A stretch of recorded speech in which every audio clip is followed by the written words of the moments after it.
నమస్తే, welcome to our channel. ప్రముఖ ఆధ్యాత్మికవేత్త, ఆస్ట్రాలజర్ ఫణిభాస్కర్ శర్మ గారు ఉన్నారు. వారితో మాట్లాడదాం. నమస్తే గురుగారు. నమస్కారం. జనవరి నెల మాస ఫలితాల్లో భాగంగా వృశ్చిక రాశి వారికి ఈ జనవరి నెల ఎలా ఉంది, అలాగే వాళ్ళు ఏ దేవీ దేవత ఆరాధన చేయాలి, వాళ్ళు పాటించాల్సిన పరిహారాల గురించి చెప్పండి గురుగారు. నమస్తే అమ్మ. ముఖ్యంగా మనం జనవరి నెలలో గ్రహస్థితి గురించి ముందు తెలుసుకుందాం. దాన్ని బట్టి మనకి వారికి ఎలా ఉంటుంది అనే అంశాన్ని మనం చెప్పే ప్రయత్నం చేయొచ్చు. ముఖ్యంగా చూసినట్టయితే వృషభంలో గురువు, మిథునంలో కుజుడు, కన్యలో కేతువు, మకరంలో రవి బుధులు, కుంభంలో చంద్రుడు శని, అలాగే మీనంలో రాహువు శుక్రుడు. సో ఈ గ్రహస్థితి ఆధారంగా మనం చూసుకున్నట్టయితే వీరికి గడిచిన 2 నెలల కొంచెం ఇబ్బందిగానే ఉంది. అలాగే ఈ నెల కూడా కొంత ఇబ్బందికరమైన అంశమనే మనం చెప్పవచ్చు.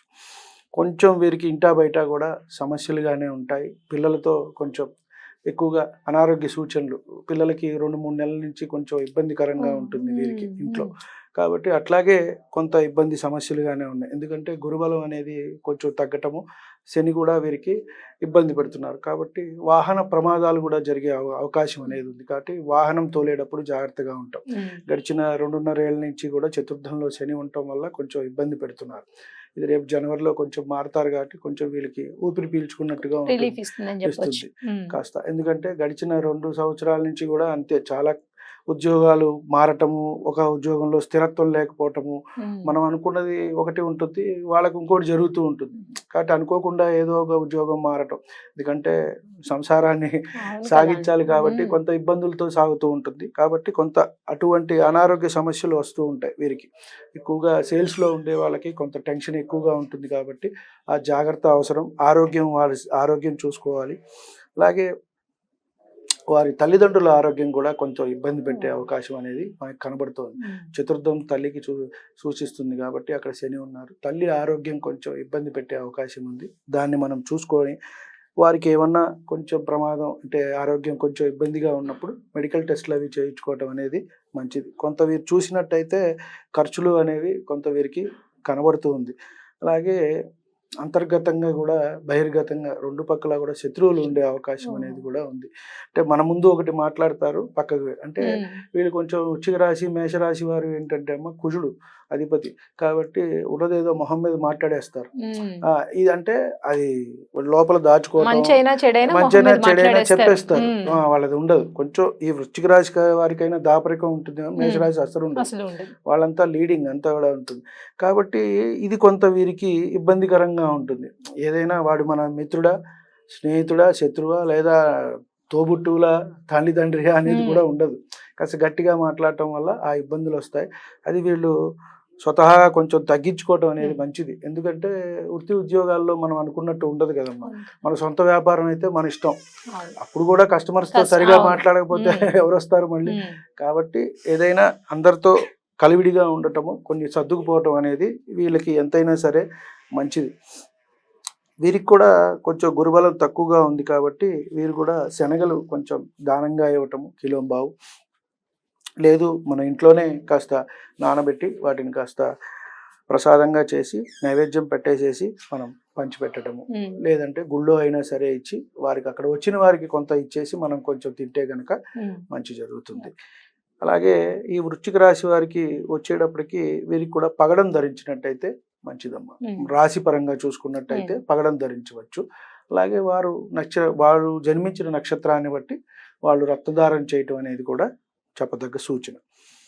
మనం గురుబలం కోసం ఇందాక అనుకున్నట్టుగా వీరు కూడా దత్తాత్రేయ స్వామి వారిది దర్శించుకోవచ్చు, దక్షిణామూర్తి ఆరాధన చేసుకోవచ్చు.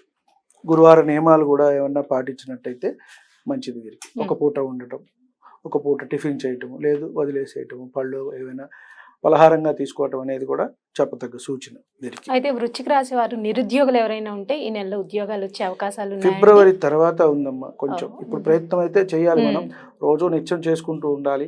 వివాహ సంబంధాలు కూడా వీరికి వస్తాయి. ఫిబ్రవరి తర్వాత అవకాశం ఉంది. కాబట్టి అవివాహితులు ఎవరైనా ఉన్నా కూడా ఈ రాశిలో వారికి ఫిబ్రవరి తర్వాత అవకాశం ఉంది. అలాగే ఉద్యోగస్తులకు కూడా వచ్చే అవకాశం ఉంది. కాస్త ఉద్యోగంలో స్థిరత్వము, కొత్తగా చేరిన వారికి, అలాగే లేని వారికి రావటం కూడా వచ్చే నెల నుంచి బాగుంటుంది.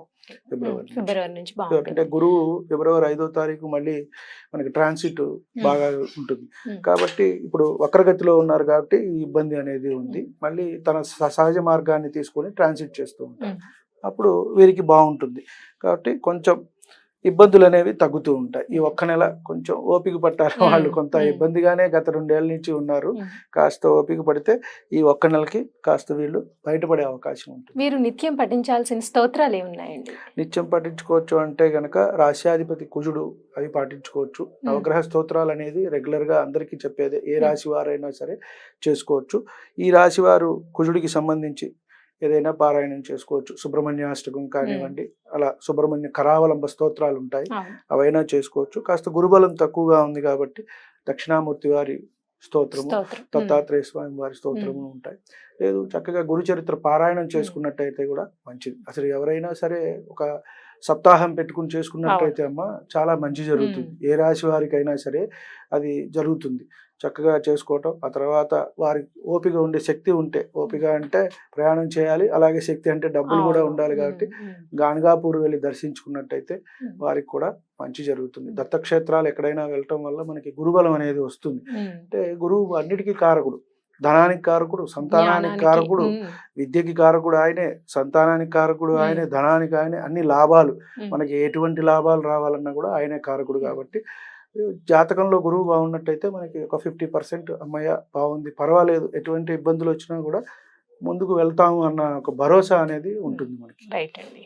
అయితే వృశ్చిక రాశి వారికి జనవరి నెల ఎలా ఉంది, అలాగే వాళ్ళు పాటించాల్సిన పరిహారాలు, ఏ దేవీ దేవత ఆరాధన చేయాలనేది చాలా చక్కగా వివరించారు గురువుగారు. ధన్యవాదాలు. నమస్తే.